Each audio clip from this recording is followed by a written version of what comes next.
Aujourd'hui, on reçoit Valérie Roy. Très content de te recevoir. Ça va être très pertinent avec les 3 dernières années qu'on a eues. Ouais. Psychoéducatrice, parle-nous un peu de toi. Bien, donc, je suis psychoéducatrice spécialisée en santé mentale adulte. Donc, c'est très peu connu encore dans ma profession. Je suis membre de l'Ordre des psychoéducateurs et psychoéducatrices du Québec aussi pour porter le titre. Puis, juste pour vous mettre un peu en contexte, là, c'est dans les années 80 que ma profession est née au Québec et c'est seulement en 2017 que l'Ordre a jugé qu'il y avait assez de psychoéducateurs qui travaillaient auprès de la clientèle adulte pour faire une ligne directrice claire auprès de cette clientèle-là. OK. Donc, c'est Avant, c'était généralisé? C'était général tout le monde, enfants, adultes? La profession est née auprès de la clientèle enfants-ados à troubles de comportement, mais ça a vraiment évolué au fil des années. Puis là, on se spécialise dans les problèmes d'adaptation puis les capacités adaptatives. Donc, c'est vraiment comment est-ce qu'on s'adapte aux grands changements, comment est-ce qu'on réagit à ça pour essayer de retrouver notre bien-être puis essayer de répondre à nos besoins à travers ça. OK. Comment tu as vécu le COVID? Tu sais, si on recule, il y a 3 ans, qu'est-ce que ça a impacté dans ton travail? Mon Dieu, ça l'a vraiment explosé au niveau des demandes d'aide. Puis moi, j'ai vraiment appelé ça, je pense, dans le cadre d'une entrevue, c'était le facteur aggravant du siècle. OK? Selon mon opinion tout personnelle, dans le sens... Excuse-moi, juste pour comprendre, ça veut dire que ça allait déjà pas bien, puis là, ça a été comme le dernier coup de... C'est ça. Okay. Mettons que monsieur, madame X, OK, ont des difficultés, par exemple, à gérer les comportements de leur enfant, mais ils toffent la run. Puis que des fois, ça amène des tensions dans les communications dans le couple parce qu'on n'est pas d'accord sur comment monsieur gère les comportements puis comment madame gère de son côté à elle, puis on n'est pas en accord. Mais on toffe, on endure, on évite les conversations sur le sujet, on accumule, mais on fonctionne encore correct un peu dans ce désordre-là. Puis là, vient s'ajouter la COVID par-dessus ça, avec le confinement, les enfants qui viennent à la maison, la perte de repères au niveau des routines, et là, c'est too much, et la chicane point. Donc, c'est ça un facteur aggravant.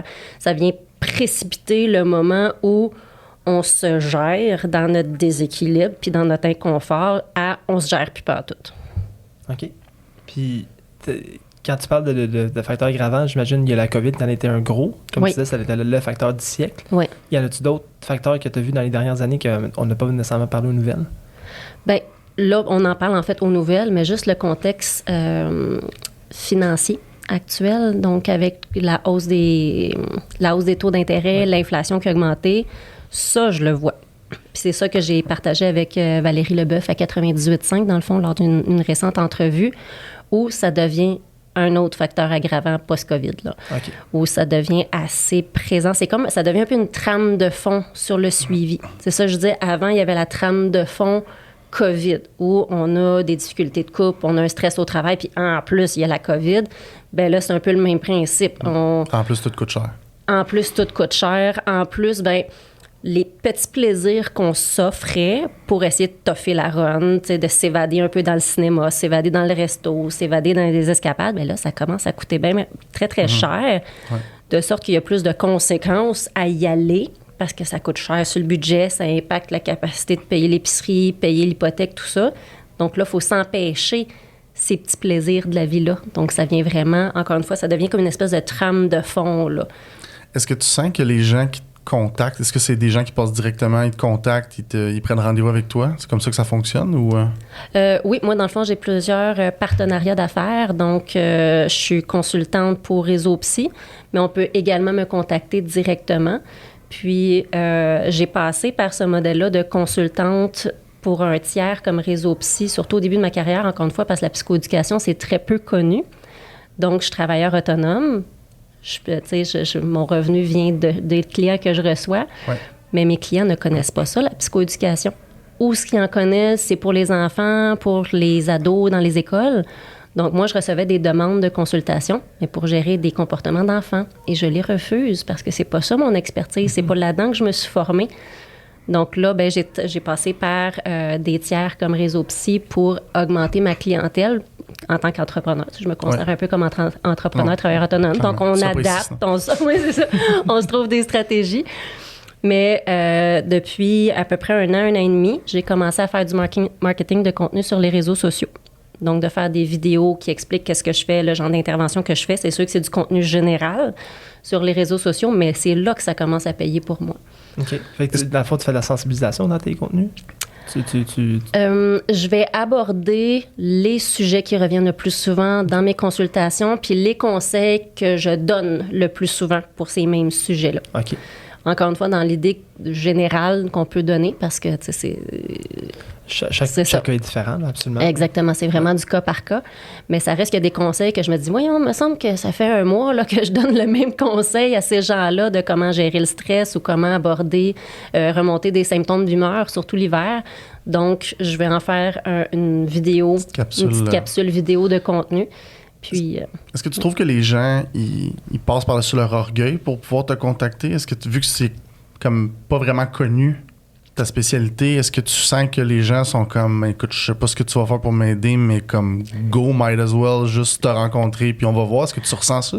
Oui, ben oui, ça arrive, puis je le prends pas personnel. Tu sais, c'est vraiment... ils se montrent très vulnérables en disant ça. C'est comme... souvent, c'est ça qu'on va me dire. Je cherche un psychologue, mais il y a tellement de listes d'attente dans le réseau public. Les psychologues au privé sont débordés. Fait que, ben, je t'ai comme trouvé toi par hasard. Là. Je sais pas trop qu'est-ce que tu fais. Ben, c'est ma responsabilité à moi de bien le vulgariser puis l'expliquer. C'est quoi la différence entre un psychologue et une psychoéducatrice? Ah, ça, j'allais souvent comme question. Et voilà. OK.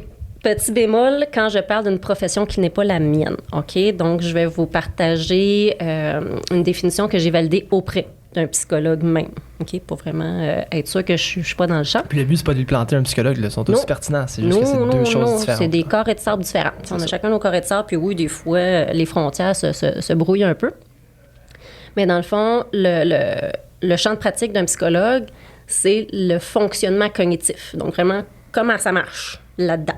T'sais, si tu veux comprendre le pourquoi du comment tu réagis d'une certaine façon, puis vraiment comprendre tous les chemins, puis ça vient de où, c'est plus le territoire du psychologue. OK? Tandis que psychoéducateur, on est vraiment plus dans le ici-maintenant, puis dans l'observable. OK? Comment tu réagis devant une situation difficile. On est vraiment axé sur l'adaptation à un changement, l'adaptation à une situation particulière. Tu sais, par exemple, un client qui souhaitait vraiment avoir une grosse promotion où est-ce qu'il travaille, puis finalement, il l'a pas, c'est son meilleur chum de travail qui l'a eu. Comment tu réagis à ça? Comment tu t'y adaptes? Tu sais, si tu sais pourquoi ça vient te chercher, pourquoi c'est important pour toi, puis que tu comprends ça vient de où, mais que malgré ça, tu as de la misère à réagir comme du monde, puis que tu gardes cette grogne-là en dedans, c'est en train de contaminer ta relation avec ton collègue que tu aimais, puis qui en plus, il est devenu ton nouveau boss. Fait que tu veux préserver la relation. Fait que l'aspect adaptation, c'est vraiment du champ de la psychoéducation. OK. Puis... Moi, ce que je me posais comme question, on en avait parlé un petit peu avant le podcast, mais au niveau de la retraite, tu m'en as parlé un petit peu. Quand un propriétaire d'entreprise, quelqu'un qui a beaucoup de responsabilités, beaucoup de stress, que là, comme tout tombe à zéro, rendu à la retraite, qu'est-ce que tu leur donnes comme conseil? Qu'est-ce qu'on est capable d'aller faire comme adaptation pour survivre à ça, là, tomber à zéro, là, au neutre? Je trouve ça vraiment particulier. Je viens de finir un suivi exactement sur ce thème-là. Et c'est ça que j'expliquais juste avant l'enregistrement. Les clients qui viennent me voir pour l'adaptation à la retraite sont souvent d'anciens très haut placés auprès des compagnies. Puis, au niveau, quand on évalue le profil de personnes, on se rend compte qu'ils s'identifiaient beaucoup à travers cette profession-là, à travers leur carrière. Ils se sentaient utiles, ils se sentaient entourés. Et souvent, quand on arrive à la retraite, bien, c'est ça qu'on perd, là. Vraiment, sans avoir l'air fancy, mais on perd un peu le sens de notre vie. Oui, l'identité. Exactement. Moi, je suis un propriétaire d'entreprise. Exactement. Là, j'ai vendu l'entreprise, je suis qui, tu sais. Fait que... Exactement.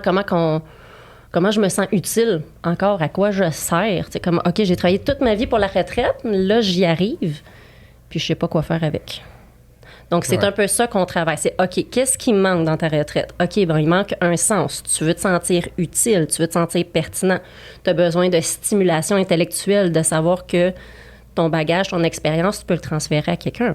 OK, puis on va te trouver une activité. Ça peut être intéressant. Exactement. Ou de faire du bénévolat dans des entreprises, mais d'avoir un poste particulier qui va venir challenger ton besoin de stimulation intellectuelle puis tes compétences. Donc, c'est vers ça qu'on a été. Pour briser l'isolement, bien là, on lui trouve des activités sociales. Puis au début, on y va souvent très structuré pour gérer la portion anxieuse de la chose. Donc, par exemple, on y va avec un calendrier, que ça a l'air super rigide au début. Mais moi, j'explique toujours ça, tu l'utilises au début.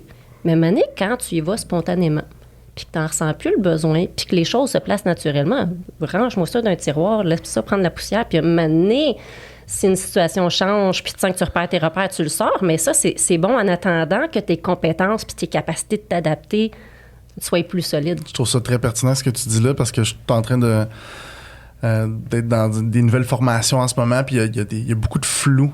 Il y a du flou de comment tu vois les choses, comment tu apprends les choses, où est-ce que tu t'en vas, quand est-ce que tu les commences, avec qui tu les commences. Quand ça, c'est flou, tu te mets pas en action. Tu te mettras jamais en action. Ouais. Donc, d'avoir un cadre rigide qui te permet de dire, OK, ben là, à matin, voici ce qu'il faut que je fasse. Faut que je réfléchisse à ça. Voici où est-ce que je m'en vais aujourd'hui, cette semaine, ce mois-ci.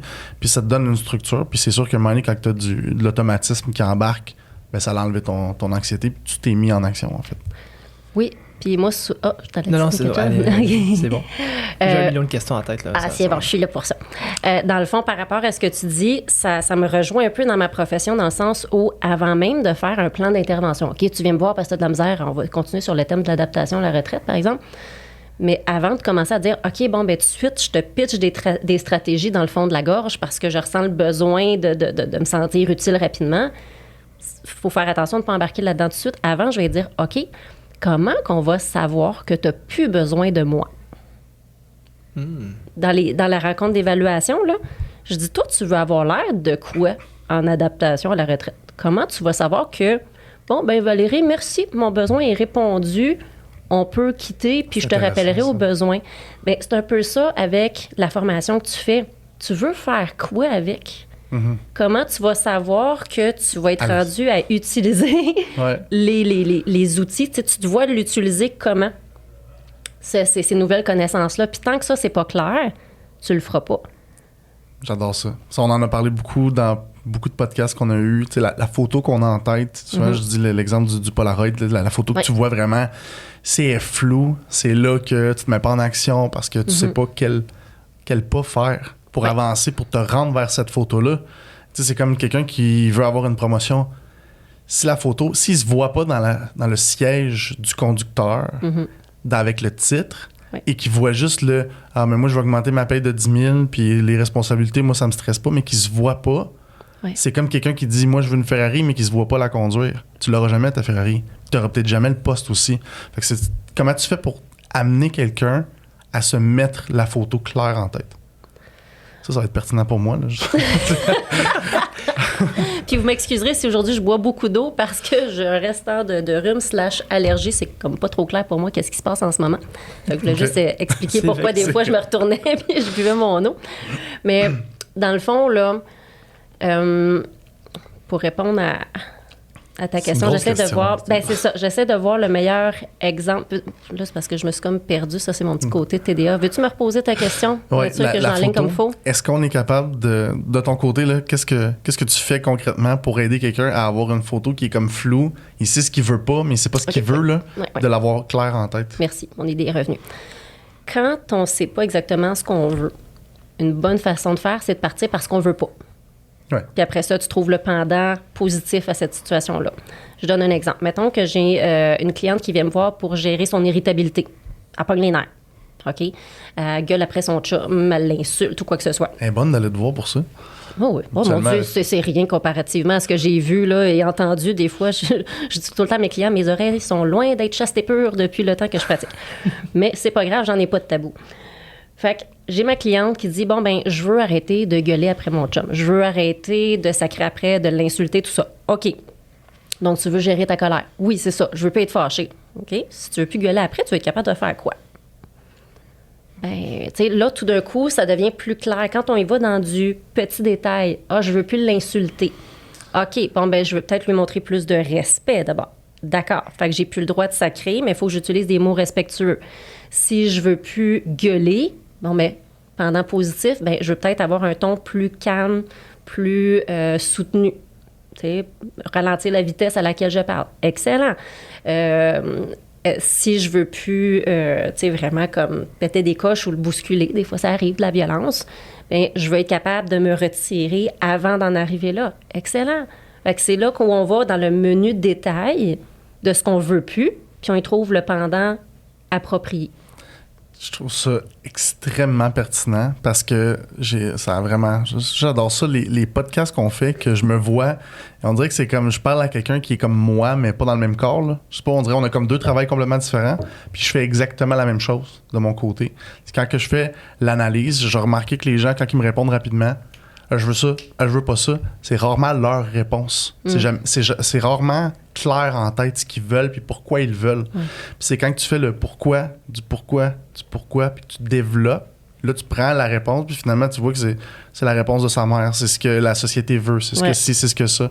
Fait que tu fais un petit peu la même chose, c'est que là c'est comme, il y a une réponse quelque part mais qui est floue, puis là tu amènes ça vers quelque chose de plus concret, j'adore ça. Moi j'appelle ça la technique du puis après. Puis après. Ouais. Oui. Moi, c'est pourquoi. Okay. Toi, c'est puis après. C'est ça. Ouais, c'est bon. Fait que mettons qu'on change pas le comportement, de dire, c'est important pour moi de plus gauler après mon chum. OK, puis elle sait pas trop qu'est-ce qu'elle veut faire comme différence. Pourquoi tu veux le changer? Je sais pas, ça n'a juste pas de bon sens. OK. On va continuer, on va jouer au puis après. Mettons que tu continues puis tu changes rien. Puis tu continues à gueuler avec ton chum à soir, là. Puis après, il se passe quoi? Ah, ça va être encore tendu, là. Puis là, la dernière fois, il m'a menacé, là, que ça se pouvait qu'ils remettent notre couple en question. Là. C'était comme sous-entendu. OK. Puis tu ne changes rien. Puis après, il se passe quoi? Là? Vous continuez vos conversations escalades. Puis après, il se passe quoi?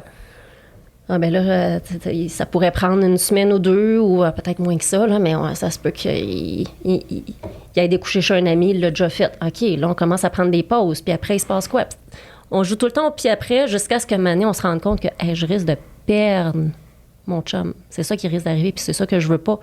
Mais si je veux pas le perdre, pendant négatif, qu'est-ce que je veux? J'adore. C'est pas juste de le garder, c'est d'améliorer la qualité de la relation aussi. On va au-delà de juste « je veux qu'on reste en couple ». Rester en couple pour rester en couple, mais qu'on se crie par-dessus la tête, ça fait pas de sens, là. Tu dois avoir beaucoup de ça aussi. Les gens qui sont en couple juste pour être en couple, parce qu'ils sont habitués, ils sont à l'aise là-dedans, ils vont pas dans l'inconnu, ils veulent pas aller... C'est rare qu'ils vont en thérapie, ces gens-là? Ils vont te suivre, ils posent des questions quand tu t'aimes pas, en fait, là, t'es en couple? Oui. Oui, ils vont quand même en thérapie pour... Ah oui. J'ai un peu...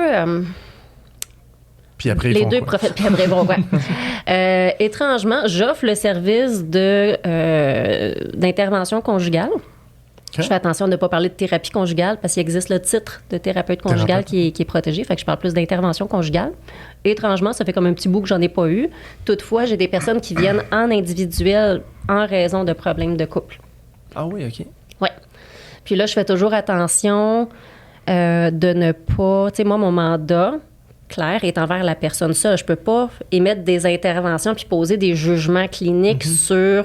Quelqu'un que tu vois pas. C'est ça, sa conjointe ou son conjoint. Fait que j'ai tout le temps, basé sur ce que tu me dis, toi, tu aurais peut-être avantage à réagir comme ça avec ton conjoint, ta conjointe ou ta partenaire. Tu as juste un côté de la médaille aussi dans ce temps-là. Oui, exactement.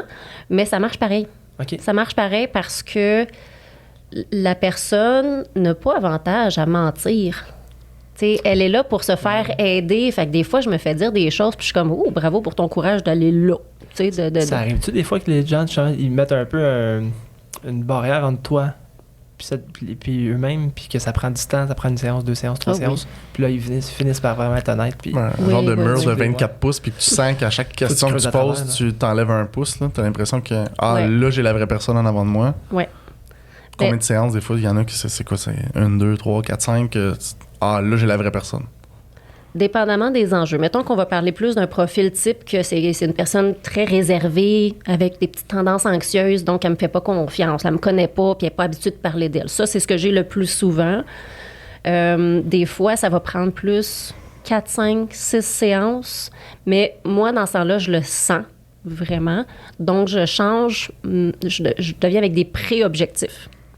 Dans le sens où l'objectif premier, avant de commencer les interventions concernant son motif de consultation, qui est par exemple gérer le stress, notre but premier va juste être de créer un lien de confiance. On va apprendre à se connaître. Parce que là, je te demande de livrer tes plus grands secrets que souvent, quand tu vas voir un professionnel de la santé mentale, il y a des choses que tu dis à cette personne-là que tu dis même pas à ton meilleur chum ou ta meilleure chum, là, ou à ton conjoint, ton conjointe ou tes proches. Donc, il faut que tu fasses confiance. Il faut que tu saches que le contenu que tu vas livrer va être auprès d'une personne qui va te sécuriser dans ce que tu vas parler. Tu sais, moi, c'est pour dire, sans y aller dans du détail confidentiel, mais j'ai déjà des parents qui m'ont dit que c'était tellement le chaos avec les enfants, c'était tellement difficile l'adaptation à la parentalité qu'il y avait des idées noires envers leur enfant, là. Des idées d'agressivité envers leur enfant. Oui, oui, oui. Puis quand cette personne-là m'a dit ça, dans le plus de détails que je ne partagerai pas aujourd'hui, mais tous les flashs très précis qu'elle avait envers son petit bébé, je l'ai remercié de me partager ça. Je l'ai remercié de sa confiance, de me partager ça. Je lui ai dit, tu ne dois pas parler de ça à grand monde. Puis non, parce que les gens se font juger là-dessus. Là. Exactement. Est-ce que tu as des gestes à poser en tant que psychoéducatrice, sachant que la personne t'a dit ça? Bien là, je fais ce qu'on appelle une évaluation de la dangerosité. OK? Fait que j'évalue, par exemple, bon, bien, y a-tu... en gros, là, je ne veux pas rentrer dans des détails techniques, mais je regarde l'intention du passage à l'acte. Oh, excusez. Ça fera une petite gorgée. Je l'avais dit. Tu vas correct. Je le sentais que ça s'en venait, là, ça commençait à piquer, ça me fait un petit effet d'aiguille dans le fond de la gorge. Fait que c'est ça, j'évalue, c'est ça, la capacité d'autocontrôle de la personne. Je regarde si elle sent qu'elle peut s'améliorer. Tu sais, je regarde plein de choses, là. Tu sais, y a-tu des moments clés où elle a l'impression qu'elle est en perte de contrôle, puis on va mettre un filet de sécurité pour ces moments-là très particuliers. Donc, oui, on rentre plus dans de l'intervention d'urgence, puis après ça, on va travailler les enjeux de fond une fois que tout le monde est en sécurité. Puis, travailles-tu avec les gens, les incarcérations, les prisons? Est-ce qu'il y a des centres de correction, je veux dire? Est-ce qu'il y a des... Non. Non, mais le pourquoi je souris, c'est que j'ai déjà... pertinente, dans le fond, dans ce domaine-là? Ça, je le sens. Ah oui. Ça, c'est sûr. Puis, entre vous et moi, mon conjoint, il n'aurait pas voulu, là, mais j'ai déjà pensé postuler pour une prison. Ah oui, OK. Vous m'avez vu, là, tu sais. Ça clash-tu? Clairement. Je suis comme haute comme 3 pommes, puis j'irai avec les incarcérés. Donc, tu sais, mon conjoint n'avait pas confiance en ma capacité de me sécuriser, moi, là-bas. Puis, en tout cas, je pense que finalement, le poste avait été attribué, donc ça avait réglé le problème. Mais j'y avais déjà pensé, mais là où j'ai souri, c'est que ça m'est déjà arrivé d'avoir comme client les gardiens. Ah, ben oui. Ouais. Je pense au... Ben oui. C'était-tu à la retraite? Non, c'était pas à la retraite, c'était pendant leur travail. Pendant, puis c'était post une agression physique d'un détenu. Okay. Et s'adapter à la menace et à la possibilité que ça aille en cours, tout ça. Puis, c'est vraiment intéressant. je vois le sourire. Non, mais c'est parfait parce qu'on voit la passion. Oui, moi, ça vient me challenger, des dossiers comme ça. Puis en plus, non, j'ai pas le droit de dire dans quel genre de prison il travaillait, mais bref, il y avait des éléments où j'étais comme, OK, il faut que je me gère en tant que personne d'avoir cette information-là sur le type de monde qui existe, qu'on le sait qui existe, mais c'est plus proche de chez nous que ce que je pensais. Là. Oh, oui. C'était vraiment intéressant. Mon Dieu, je sais pas où je m'en allais avec ça. Ça m'a genre mis, mais je trouvais ça aussi pertinent, quelqu'un qui sort de la prison, puis que là, va t'adapter à te retrouver une job au salaire minimum probablement, puis de recréer une vie après avoir été en prison. Ça doit être pertinent même de l'extérieur. Est-ce que tu as été en contact avec des gens qui... j'ai comme des souvenirs qui viennent me popper. Je me souviens que je pense que c'était des hommes, mais peut-être pas gros, là. Un que je me souviens pour sûr, peut-être un autre que je suis pas certaine, que je sais qu'il y avait un passé de prison, mais il venait pas me voir dans un contexte de s'adapter post-incarcération, par exemple. OK. As-tu déjà travaillé avec... parce que là, je pense au traumatisme avec l'armée, avec les soldats qui viennent de l'Afghanistan, qui viennent peu importe de où, là, mais je veux dire, en anglais, on dit PTSD, là, mais c'est quoi en français, c'est... trouble de stress post-traumatique. C'est ça, merci. Oui. Je me suis dit allé connaître le terme, mais non moi. Là. Oui. Mais ouais, OK, tu as déjà travaillé avec certaines personnes dans le domaine de ça? Oui. Mais étrangement, les vétérans que j'ai eus venaient me voir pour totalement autre chose. C'était pas eux autres qui avaient un trouble de stress post-traumatique. OK. Les clients que j'ai eus qui avaient un TSPT, je le travaillais dans un cadre de mandat avec l'IVAC, par exemple, ou la CNSST. OK. Oui, que là, j'en prends plus, mais fut une époque, ou plus au début de ma carrière, où je prenais des mandats d'IVAC et CNSST. IVAC, c'est l'indemnisation pour les victimes d'actes criminels. OK. Donc, on parle de violence conjugale, d'agression sexuelle, d'agression physiques, des choses comme ça. Donc, on est souvent... soit qu'on on me les réfère dans la période de stress aigu, donc très rapidement après l'événement, là, à l'intérieur du 3 premiers mois, où là, on appelle plus ça une étape des symptômes de stress aigu. Puis je pense, si ma mémoire est bonne, si les symptômes persistent au-delà de 3 mois, là, on appelle ça un trouble de stress post-traumatique. OK. Oui.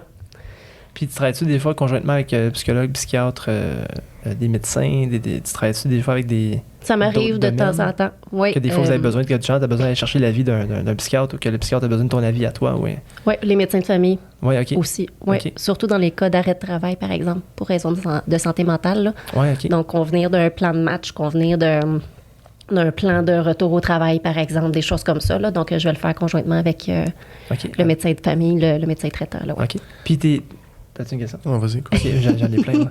Tes rencontres, ça se fait-tu plus en Zoom? Dans le temps de COVID, c'était en Zoom? C'est-tu différent? Je venais d'en faire en personne aussi? Puis à cette heure. OK, juste en Zoom? Non. OK. Je ferme pas la porte pour le futur. Dans le fond, avant, j'étais dans un autre centre de consultation. OK. Et là, je pratiquais en bureau. Puis avec la COVID, comme tout le monde, ben, je me suis retrouvée confinée chez nous. Puis on a développé la vidéoconférence. OK. Puis j'ai juste pas arrêté. Parce que je trouve ça bien pratique. Ben oui, ça évite le déplacement. Là. Oui. Puis ça me permet d'avoir des clients à travers tout le Québec. OK. Rendu là, donc, tu sais, du Saguenay, du Nord. J'aurais pensé aussi, des fois, il y a certaines personnes qui auraient besoin de la confidentialité, d'être dans un bureau avec toi, puis que c'est, il n'y a rien autour, il n'y a personne. Oui, bien, j'ai établi des règles claires. En fait, j'ai un document de consentement supplémentaire, comme je donne de la vidéoconférence, avec des directives claires sur comment eux doivent s'assurer d'être dans un endroit calme. Tu sais, par exemple, quand les clients m'appellent pour demander si j'ai encore des disponibilités, si je prends des nouveaux clients, bien, j'explique que mon service est uniquement en vidéoconférence, donc ils doivent s'assurer d'avoir un endroit où ils peuvent protéger leur confidentialité de leur côté à eux. Mm-hmm. Moi, j'ai mon bureau à moi qui est fermé, qui est barré. J'ai mes écouteurs souvent ou la majorité du temps, ben, je suis toute seule à la maison. Mm-hmm. Mais je garde quand même mon bureau fermé au cas où. On ne sait jamais. Donc, c'est ça. J'ai vraiment des balises claires pour les clients pour ce côté-là. OK. Puis il y a une préparation, justement. Oui, exactement. Fait que je me retrouve avec beaucoup de clients qui vont faire leur consultation en voiture. Ah, ben oui. Ben oui, sur leur téléphone. Ben oui. Ah oui, t'es tout seul. Quand ils sont à la maison, par exemple, surtout en temps de COVID, là, c'était le classique, tout le monde est confiné à la maison avec les enfants, fait qu'on s'en va 1 heure dans l'auto. Je pense que ça a dû affecter beaucoup de gens, ça. Moi, je suis pas sorteux, je suis bien content chez nous, là, mais ça a dû affecter beaucoup de gens, le fait de ne pas pouvoir sortir, de ne pas pouvoir de voir leurs amis. Ça a dû affecter bien. T'entendais-tu des fois, attends 2 petites secondes, Valérie, on va te prendre un gros 2 laits. Un gros 2 laits avec un beigne. Non, parce que je ne permets pas, encore une fois, dans mes cadres, je suis très rigide dans mes cadres, je ne permets pas que les clients conduisent ou se déplacent. Il faut se concentrer. Il faut être stationné. Stationné dans un parking. J'imagine que quand tu parles justement de choses très personnelles à toi-même, puisque t'es un peu vulnérable là-dedans. Tu peux pas être à semi-concentré. Ben non, t'es pas à moitié concentré à conduire puis à checker les chars qui s'en viennent. Puis... Non, exactement. Ben oui. Je vous dirais que moi aussi, j'ai eu à m'adapter à la vidéoconférence parce que je n'avais jamais fait avant. Puis, ça m'est arrivé la première fois, la personne était sur l'autoroute, le téléphone était vraiment dans un support, là. Fait que, elle le tenait pas dans ses mains. Fait que je m'étais dit, OK, je suis pas sûre, mais on l'essaye. Puis finalement, elle se met à pleurer pendant qu'elle conduit sur l'autoroute. Je dis, non, on arrête ça là, tu vas te parker, on va se calmer. Puis une fois que je suis certaine que tu es calme, on arrête la rencontre, là. Ça marche pas. Puis cet événement-là m'avait tellement marqué que je veux pas être témoin d'un accident de ma cliente parce qu'elle conduit en pleurant, que là, j'ai mis ça comme règle claire. Puis c'est à ce point clair que je le dis à mes clients, si tu trouves pas un endroit pour te stationner, ben il va falloir mettre fin au rendez-vous. Puis quand on met fin au rendez-vous d'avance, ben c'est considéré comme une annulation tardive et je te charge la moitié. Ben oui. C'est à ce point-là, je préfère que tu sois fâché contre moi, mais qu'on garantisse que ta sécurité est respectée, là. Ah oui, tu peux pas être on parlait d'entrepreneuriat tantôt. Je m'en vais un petit peu. Tantôt, tu avais parlé de ça. Tu te considères comme une entrepreneur. On s'est déjà parlé, je pense, à l'extérieur du podcast, que tu avais des projets qui s'en venaient. Oui. Est-ce que tu veux développer un peu là-dessus ou on n'en parle pas trop? Je sais pas si j'ai le droit. Tu sais pas si tu as le droit? Je sais pas. Parce que, comment dire ça? On coupera au pays si t'as pas le droit. Il va avoir une grosse coupure. On en parle à nous autres pareil. Oui, c'est ça. Je vous en parlerai après. Mais dans le fond, moi, je suis animée par la mission profonde de faire connaître ma profession, la psychoéducation, parce que quand on s'est rencontrés, ben c'est ça, tu es psychoéducatrice, on sait pas trop, là, qu'est-ce que ça mange en hiver, si tu membres d'un ordre, on sait ce que ça boit, mais... Là, c'est de l'eau citron, hein, pour essayer de guérir ce maudit mal de gorge-là. Mais, donc, comme c'est peu connu, ben j'en fais ma mission, puis j'essaie d'être super proactive là-dessus, par différents projets, puis d'essayer de travailler un peu avec mon ordre professionnel sur cet angle-là aussi, la proaction dans le fait de faire rayonner notre profession puis la faire connaître davantage et bien la vulgariser. Fait que, sans donner de détails, j'essaye un petit quelque chose à l'intérieur même de mon ordre professionnel, que là, je suis dans les étapes préliminaires, puis on sent une ouverture par rapport à ça. Mais je n'ose pas trop dire plus. J'imagine l'autre aussi veut faire connaître la profession, parce que c'est un peu ça là. Oui, c'est juste que moi, j'arrive là avec un peu... avec du guts. Le feu aux fesses. Hey, c'est bon, ça. Ouais, je suis comme une petite chaleur là, pour activer un peu le processus puis d'y aller un peu plus dans la proactivité. Parce que vous commencez à me connaître, là. J'ai du gaz pour mon petit bout de personne que je suis, là. Fait que quand tu le fais pour tes valeurs, puis tu le fais pour les bonnes raisons, en fait, je pense que c'est chapeau à toi. Fait que, tu sais, on se connaît un petit peu plus à l'extérieur, là. Je sais que c'est pour les bonnes raisons, fait que c'est pertinent. Clairement, ton ordre vont peut-être pas écouter le podcast, mais ils vont probablement bouger là-dessus. Fait que... Aujourd'hui, on reçoit la future présidente de l'ordre. Yeah. Mais bon, je dis jamais non, mais je suis pas rendue là. Je suis clairement pas rendue là. Une chose à la fois. Puis un autre projet que je peux glisser des mots, mais encore une fois, je suis comme dans l'étape de négocier le contrat d'affaires. Ce serait pas au Québec, ni en Amérique du Nord. En Thaïlande. Ce serait ailleurs. OK. Tu peux pas dire le pays? Ah, j'aimerais ça. Je peux le dire. Ce serait peut-être de faire un webinaire pour les parents marocains. Ah, OK. Donc, c'est vraiment... quelque chose qui se passe là-bas Ben, c'est... As-tu besoin d'aide? J'ai besoin d'aide. Tu gères-tu dans tes secrets, Valérie? Dans le fond, c'est faire une histoire courte. C'est une psychoéducatrice marocaine qui est venue faire ses études en psychoéducation ici et qu'elle ramène l'expertise au Maroc. Elle a commencé à me suivre sur les réseaux sociaux puis elle est venue me chercher. Puis elle aurait aimé ça que cette année, j'aille faire une fin de semaine de conférence, être conférencière pendant une fin de semaine avec d'autres conférenciers. La puissance des réseaux sociaux. Oui. Puis, en raison de contextes professionnels et personnels qui sont peut-être à venir pour moi, je suis comme me déplacer au Maroc dans le temps que tu le veux. Là, mon niveau de stress est trop élevé pour le plaisir que ça va me procurer. Mais, encore une fois, mon champ d'expertise, c'est l'adaptation. Je dis, on peut-tu adapter ton offre, commencer en webinaire, tester le marché marocain pour mon approche, mon expertise. Puis après ça, si ça pogne dans un an ou deux, j'irai au Maroc, ça va faire plaisir. L'aide que je te parlais, tu veux-tu de l'aide? C'était moi, je t'offrais de l'aide pour y aller avec toi au Maroc. Je suis sur la voyage. T'as-tu besoin d'un bodyguard, quelque chose? Moi, aller le chameau, là. C'est ça, non. Mon mari s'est déjà porté volontaire. Puis notre couple d'amis respectifs, Mac et Willing aussi, voulait peut-être venir. On va être 4, 5, gros party au Maroc, finalement. On va prendre soin de notre santé mentale là-bas. Moi, je m'en vais. T'es le bienvenu aussi.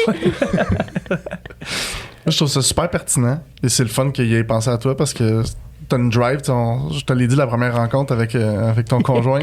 Je dis eux, je sais pas c'est quoi qu'ils ont. Il y a quelque chose de spécial. Fait que je voulais que tu viennes sur le podcast pour que ça se ressente. Là, je pense qu'on le ressent. On voit la passion qui t'allume. Merci. Puis je pense que peu importe ce que tu fais dans la vie, peu importe le travail, si t'as les yeux qui brillent comme ça, je veux dire, même avec un rhume, t'as les yeux qui brillent, fait que c'est bon signe. On sent la passion, c'est super. C'est ça que ça prend pour n'importe quel métier. N'importe quel entrepreneur doit être passionné. Mais oui, ça paraît. C'est cool. Parlant de passion. Oui. T'avais-tu une ancienne vie avant de faire ça? J'étais...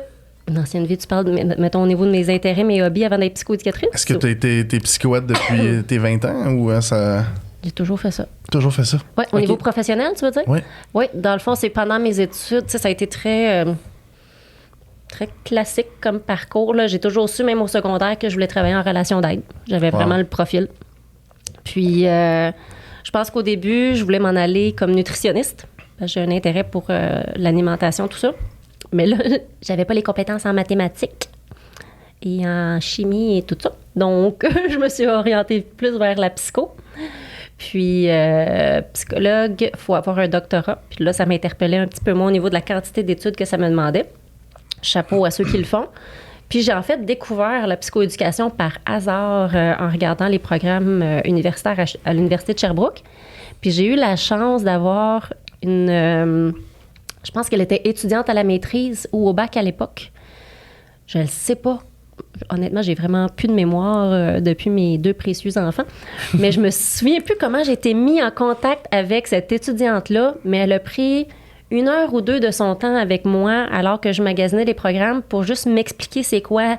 Puis elle était arrivée préparée. Là, on s'était rencontrés dans un café, je pense à Saint-Jean. Un bon mentor.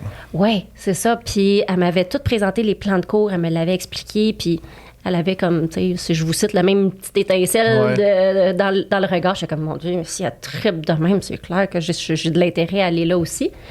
Puis je trouvais ça plus concret, plus dynamique que la psychologie ou les cours que j'avais étudiés. Fait que cours classique, j'ai fini mon cégep en sciences humaines à l'époque. Je pense que c'était même plus un programme qui existe. Puis après ça, j'ai tout de suite fait bac et maîtrise en psychoéducation. OK, c'est un bac que tu as fait? Bac et ensuite une maîtrise? Oui, maîtrise de 3 ans. Puis j'ai fait une maîtrise en recherche. OK. Wow, OK. Ouais. Y a-t-il encore plus d'études que ça en psychoéducation? J'ai été invitée au doctorat suivant le résultat de mon mémoire de recherche, mais j'ai gracieusement remercié. Est-ce que tu avais des enfants quand ils t'ont offert ça? Non, mais j'avais hâte d'avoir une vie. Puis... ça gruge, là. J'ai pas senti ça fait 6 ans, vous allez me lâcher avec vos études. J'étais mariée quand même, là. Je me suis mariée jeune. Mais c'est ça, c'est plus... J'avais hâte de pratiquer ma profession. Ouais. Puis, ça avait tellement été stressant finir ce maudit mémoire-là de recherche, malgré que j'ai fini avec un A+. Je suis quand même très fière, mais je paye encore le coût sur ma santé en raison d'un diagnostic qui est resté depuis ce temps-là, mais que je gère très bien. Puis, fait que j'ai dit non pour le doctorat, mais... C'était sur quoi le mémoire? Oh mon Dieu! C'était complexe. On aime ça, les choses complexes. Oui, OK. On va le vulgariser. Étrangement, pendant mes études, j'avais vraiment de l'intérêt pour l'enfant, comme tout psychoéducateur, parce que à l'université, on est vraiment formé pour tout ce qui est comportement enfant, adolescence et problèmes de 18 ans et moins. Donc, naturellement, l'intérêt suit parce que c'est ça que tu apprends. Donc, en gros, mon mémoire de recherche était d'évaluer si les enfants avec des problèmes de comportement qu'on observe, là, les tannants là, qu'on va appeler classiquement, développent quelques années plus tard plus des troubles qu'on va dire intériorisés. Donc, plus dépressifs, plus anxieux. Fait que, ceux qui ont troubles des comportements, est-ce qu'ils finissent par développer plus un profil intériorisé plus tard? Type anxieux, dépressif. Puis, après ça, mon Dieu, c'était tellement compliqué, mon affaire. Là. Je regardais si la relation inverse était vraie. Je regardais si les résultats variaient en fonction de si c'était le parent qui évaluait l'enfant, si c'était l'enseignant, en tout cas. Ouais. Fait que c'était assez compliqué. Fait qu'on avait trouvé des résultats super pertinents, là, des différences au niveau des points de vue parents, enseignants, vraiment plus le profil de j'ai des troubles de comportement, je me chamaille, je me tiraille, mais quelques années plus tard, même à l'adolescence, je suis plus dépressif, anxieux que l'inverse. T'sais, ceux qui ont un profil plus anxieux, réservé, enfant, ne vont pas nécessairement développer des troubles de comportement agressif plus tard. OK. Ouais. En gros, c'était ça. Ben, c'est le fun. Là, ça fait combien de temps que tu étais psychoède? Non, ça va savoir ton âge. Là, mais... en fait, non, c'est quand j'ai fini ma maîtrise, je suis rentrée à une époque où ma commission scolaire, les services sociaux de mon coin, il n'y avait pas de budget pantoute pour les psychoéducateurs, donc on engageait des éducateurs spécialisés, okay. Qui est une profession tout à fait pertinente. C'est juste que c'est pas ça le titre que je souhaitais avoir puis que j'avais étudié. Mais je l'ai fait, puis c'est depuis 2017. Tu étais un peu surqualifié pour la job, dans le fond. Là, je vais faire attention parce que je ne veux pas dénigrer l'éducation spécialisée, mais c'est comme des champs de pratique un peu plus différents. Il y a un aspect vraiment plus macro en psychoéducation, de regarder toute la dynamique, comment toutes les choses interagissent ensemble. On évalue beaucoup quand même pour aller dans du très, très, très précis. Ouais. Mais pendant longtemps, là, même encore à l'interne, on regarde les éducateurs spécialisés puis les psychoéducateurs dans les écoles. Souvent, les psychoéducateurs vont faire le plan d'intervention. C'est un peu comme l'architecte, là. Puis après ça, l'éducateur spécialisé va être le bâtisseur. C'est lui qui va être sur le terrain avec l'enfant puis qui va appliquer le plan. Là. Ben, c'est ça. Ma femme est infirmière. Oui. Puis elle est en train de faire son bac en ce moment. OK. Puis entre elle, une infirmière bachelière, une infirmière technicienne ou une infirmière auxiliaire, c'est 3 jobs. Oui, il y en a un qui a plus de qualifications que l'autre, mais les 3 sont importants pour vous faire marcher la patente au complet. Là. Mais c'est pas faire planter personne. C'est pas ça le... Non. Mais c'est que des fois, sur terrain, dans les milieux de travail, il manque tellement de personnel que, tu sais, puis comme infirmière aussi, des fois, tu tu prends des tâches Ouais, pour compenser, puis ça d'autres, devient ouais. un peu flou, puis ça entretient un peu la confusion au niveau des frontières puis des champs de pratique de chacun. Là. Ouais. Vas-y, t'as d'autres questions? J'avais 1 million, puis là, je les ai perdus. Mais, Je vous ai tout mêlé, Non, mais là. toi, t'avais des questions pour nous tantôt. Oui, ben j'aimerais savoir, en fait. C'est ça, on tourne la caméra. Je te rassure, dans toute communication publique, je n'ai pas le droit d'aller dans du clinique et personnel avec vous autres. Fait que ça, c'est parce que je suis membre d'un ordre professionnel. Donc, j'ai pas le droit d'aller creuser, puis analyser, puis dévoiler des détails, même si je serais capable. C'est là, je te fais peur. c'est sûr que oui. Mais légalement, j'ai pas le droit. Okay. Comme je suis membre d'un ordre professionnel, puis quand j'ai décidé de faire des communications publiques, j'ai pris une rencontre avec mon ordre pour savoir que ça, j'ai le droit de faire, puis pas le droit de faire. J'étais un peu déçu. Moi, je voulais une... Ben, c'est bon. Est-ce que... Je te l'avais dit que t'en aurais pas pour ton argent parce que je suis pas payée. Ça me fait penser justement à une question, par contre. Y a-tu des gens, des fois, qui ont peur de t'approcher en public parce qu'ils ont peur de se faire analyser? Non. Ça L'inverse jamais- va arriver, par exemple. OK. Dans le sens où des amis, des proches de la famille vont dire comme « Hey Valérie, j'ai vu ça l'autre jour. T'en penserais quoi, toi, comme psychoède? T'analyserais ça comment? » Là, j'ai 5 minutes d'informations sur toi qui me dit ça d'un tiers puis qui s'est filtré par ta perception. Je sais pas.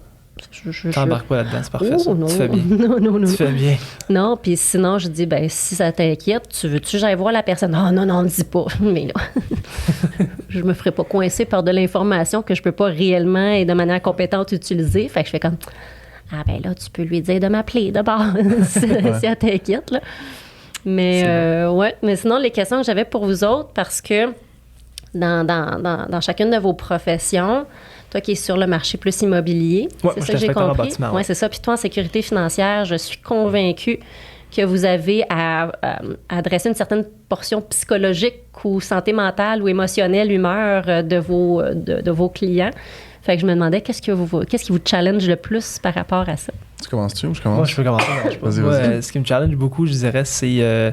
tu sais, je fais une inspection d'une maison. Quelqu'un, il achète une maison. Il a été approuvé. Il a visité la maison 2 fois. Il a fait, surtout pendant la COVID, ils ont fait des lettres de présentation avec des photos de leurs enfants. Ils ont tout donné pour être acceptés pour l'offre d'achat sur les 25.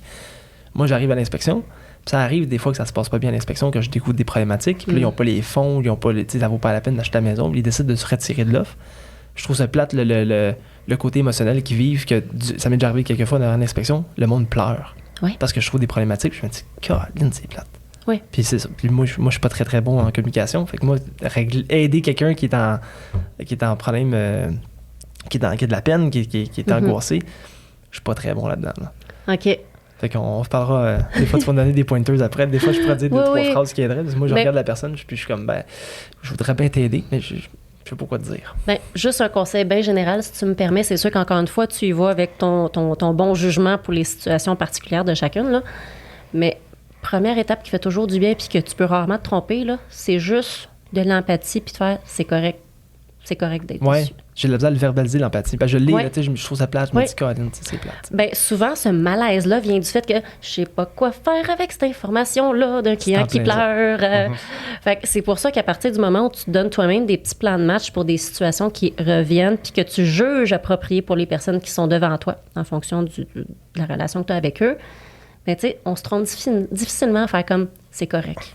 C'est correct. Si tu as besoin de pleurer un certain temps, je peux te laisser ton temps, c'est correct d'être déçu. Tu avais des attentes qui n'ont pas été répondues. C'est une forme de deuil. Ouais, fait. ben oui, c'est vrai. C'est comme un micro-deuil. Il y avait une attente d'avoir enfin une maison. Puis, tu sais, je sais pas si vous connaissez la pyramide des besoins de Maslow. Non. Oui, ben, si tu me les répètes, je vais dire oui. Là. C'est vraiment sous forme pyramidale, OK? Puis c'est très simple. C'est que ça part du principe qu'on a tous des besoins placés dans des grandes catégories pour rendre ça user-friendly, mais qu'il y a comme une logique à suivre et à respecter pour répondre à nos besoins. Puis, tu sais, en bas, c'est par exemple les besoins physiologiques de base. Après ça, les besoins de sécurité. Avoir sécurité environnementale, sécurité dans ton intégrité physique, des choses comme ça. Oui. Moi, je suis vraiment pas bon. Fait que physiologique de base, on parle de manger. Les besoins physiologiques de base, oui, c'est ça. Manger, boire, dormir, par exemple. Parfait. Respirer. C'est bon. La base. Fait que, tu sais, tout ce qui touche directement à ta survie là, immédiate. OK? Ensuite, on doit répondre à nos besoins de sécurité, La maison. d'électricité. Puis, c'est ça. Après ça, là, c'est ma mémoire, là. Après ça, on a l'attachement, les relations, l'estime de soi puis l'accomplissement. OK. De donner un exemple du principe hiérarchique, OK? Mettons, ça m'est déjà arrivé d'avoir une femme, sans aller dans le détail confidentiel, qui vient me voir pour travailler son estime de soi. OK? Fait que là, on est comme assez haut, là. On est dans l'avant-dernière coche. On part du principe que tout le reste doit être accompli. Mais là, dans l'évaluation, je me rends compte qu'elle est victime de violences conjugales. La sécurité. La sécurité n'est pas répondue, là. Ça ne fait pas de sens de travailler l'estime de soi si on ne sait pas si elle va manger des coups le soir même. Ou si sa sécurité psychologique ou verbale, elle va en être victime. Elle, sûrement, ce qui arrivait, c'est qu'elle avait perdu de l'estime de soi vu qu'elle se faisait frapper, puis là, elle essayait de régler le problème, mais t'arrêtes ta chasse. C'est comme si tu grassais le symptôme, mais non la cause. Elle avait vraiment échappé l'information par rapport à la violence conjugale. Ouais. Ce qui est malheureux, je me souviens vaguement, mais elle avait arrêté le suivi parce qu'elle avait échappé l'information. Puis, elle avait peur de représailles. J'ai pas une nouvelle, mais ça arrive. Tu essaies de la recontacter, mais j'avais pas d'informations assez pour faire une P38 ou envoyer la police à ce moment-là. Puis... Ça doit être difficile dans ton travail, justement. Des fois, t'as pas comme l'information complète. T'as pas nécessairement l'histoire complète. Des fois, ça arrête souvent de même à mi-chemin, puis c'est comme, bon, ben, je peux pas faire grand-chose. Non, je peux rassurer, ça arrive rarement à mi-chemin. Ce qui m'arrive le plus souvent, par contre, c'est quand on arrive aux interventions, on a une belle amélioration. Les objectifs sont pas encore tout à fait résolus, mais on sent que ça s'en vient. Là, ça prend juste 1 ou 2 rencontres. Puis là, tout d'un coup, poup, c'est là que ça cancelle. Quand ça devient le concret, là. Oui. Okay. Quand leurs besoins sont juste assez répondus pour leur satisfaction, mais qu'on n'est pas encore à la rencontre bilan et donc la rupture de notre relation professionnelle. OK. Ouais.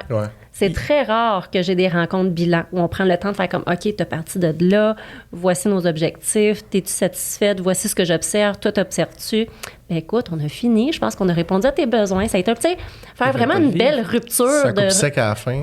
Ben ça coupe pas sec, on prend le temps, on prend 1 heure, on le sait. Souvent, on se regarde dans le blanc des yeux, puis c'est comme, hey, ça va tellement bien, là. Fait qu'on fait un bilan, Puis ils veulent pas le vivre? C'est mon hypothèse toute personnelle, mais c'est difficile de dire vraiment pourquoi ces gens-là me rappellent pas. Faites pas ça.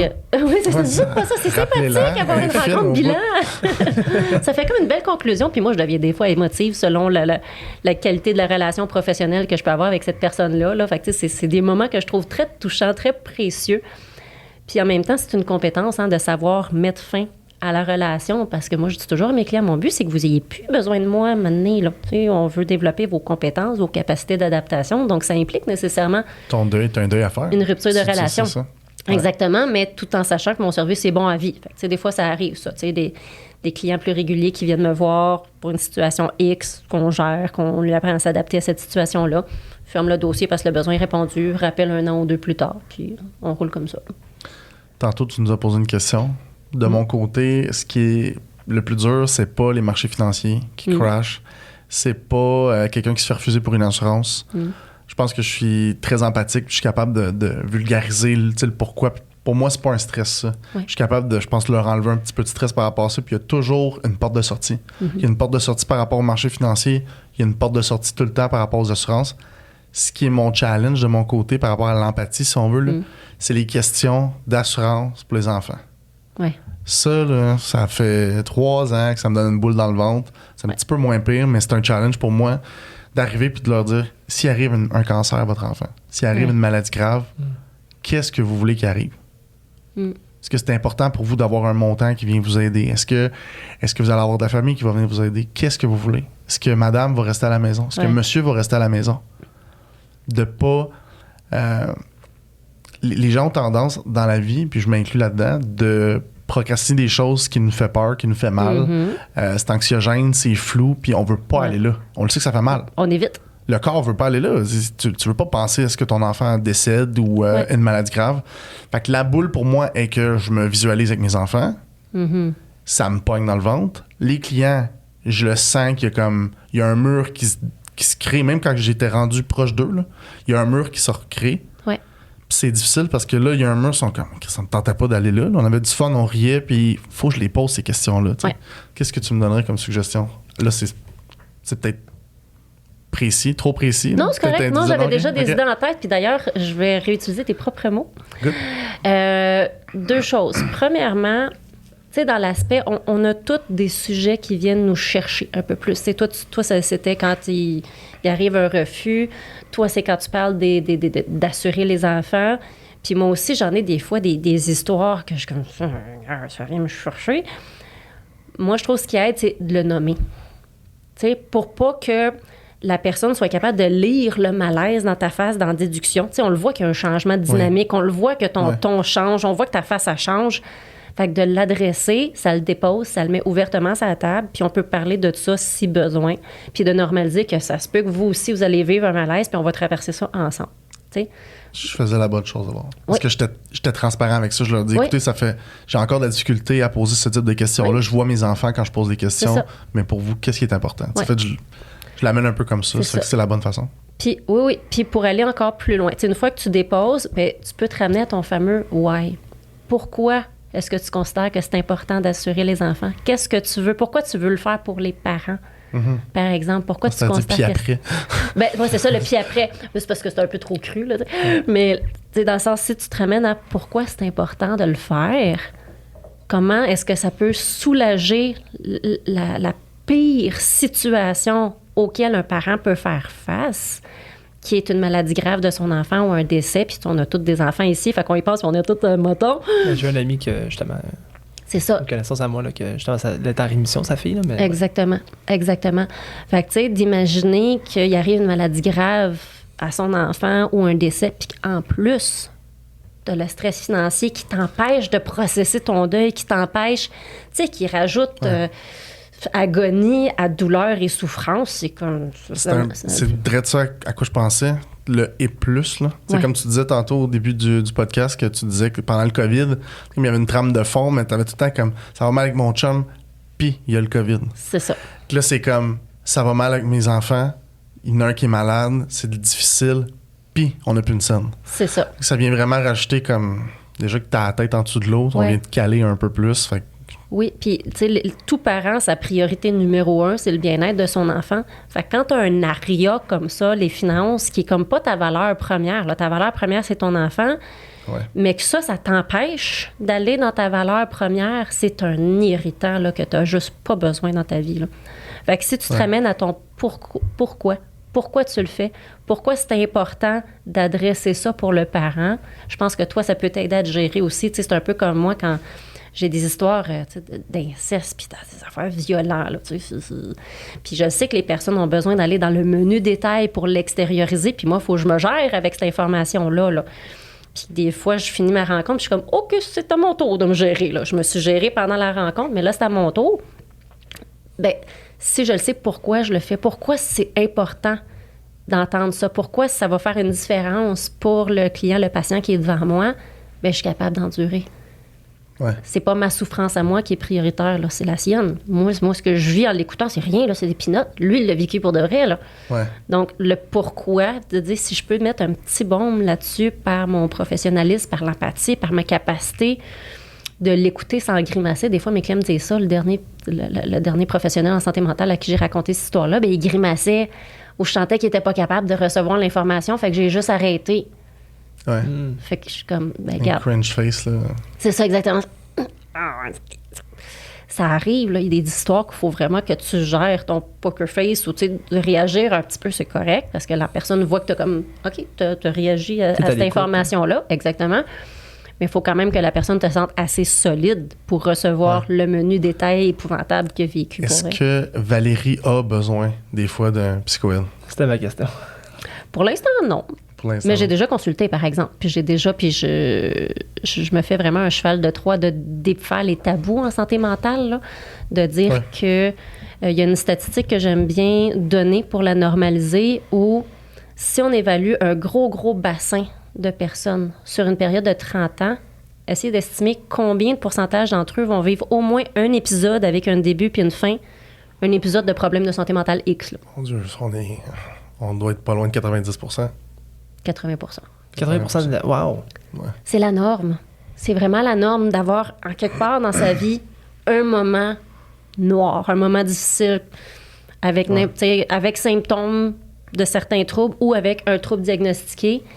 c'est la norme. Moi, je l'ai vécu, c'était à la fin de ma maîtrise. Parce que je vous l'avais dit qu'elle avait été ardue, puis c'est pour ça que j'avais refusé le doc. Mais, tu sais, je l'ai vécu.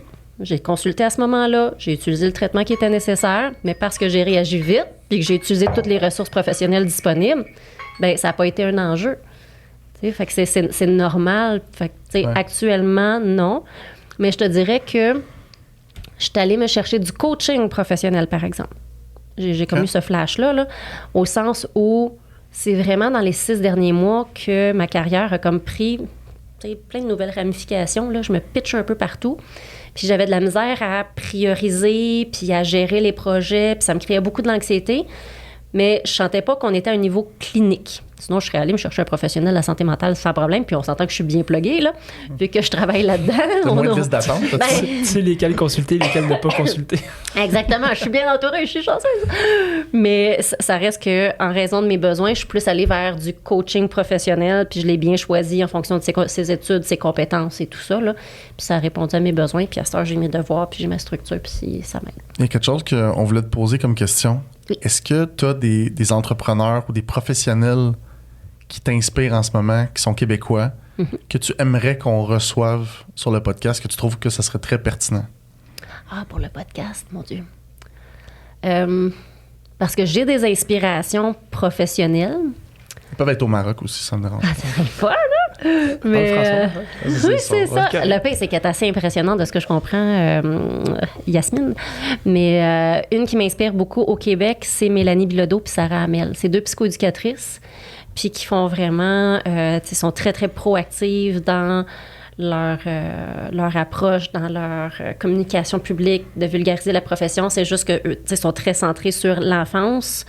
Puis Mélanie Bilodeau, elle, c'est vraiment périnatalité et petite enfance, donc c'est encore plus niché.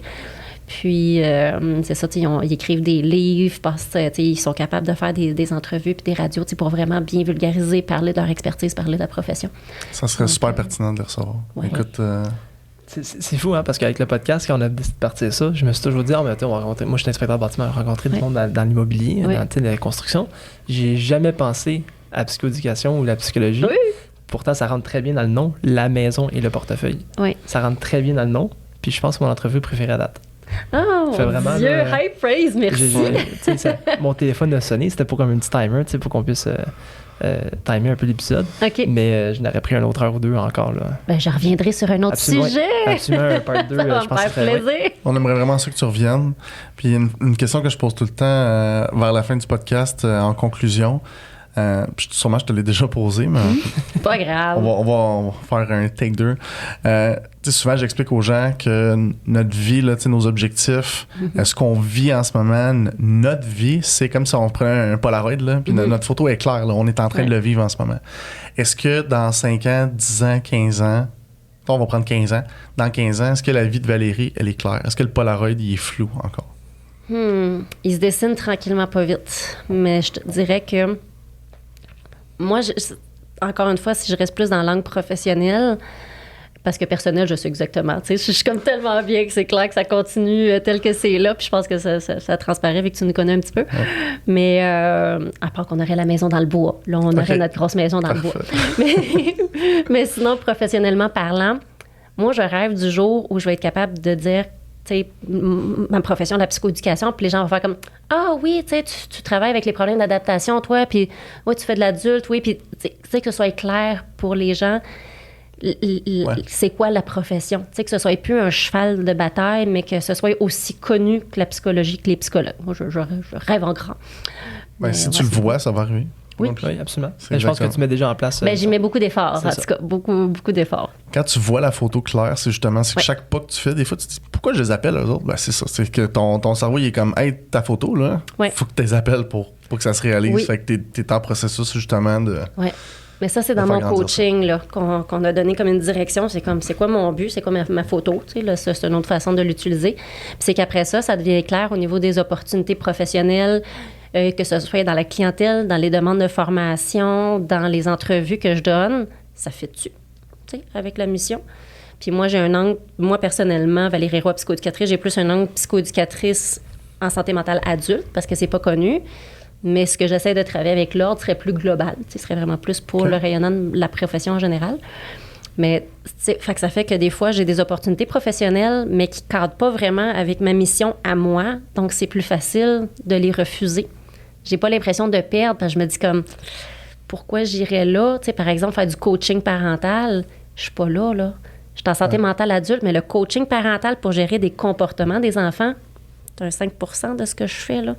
Moi, je prends soin de l'adulte derrière le parent. Ben écoute, j'aurais quelqu'un à te présenter. Je t'enverrai des contacts qui ben oui. hors onde, là. Ben oui, je t'enverrai ça. Parfait. Je pense à ça. Okay. On donne son numéro. Elle est vraiment super. C'est quelqu'un qu'on pourrait recevoir au podcast, juste que je ne veux pas nommer des fois que... OK, parfait. Moi, ce que j'aimerais, c'est...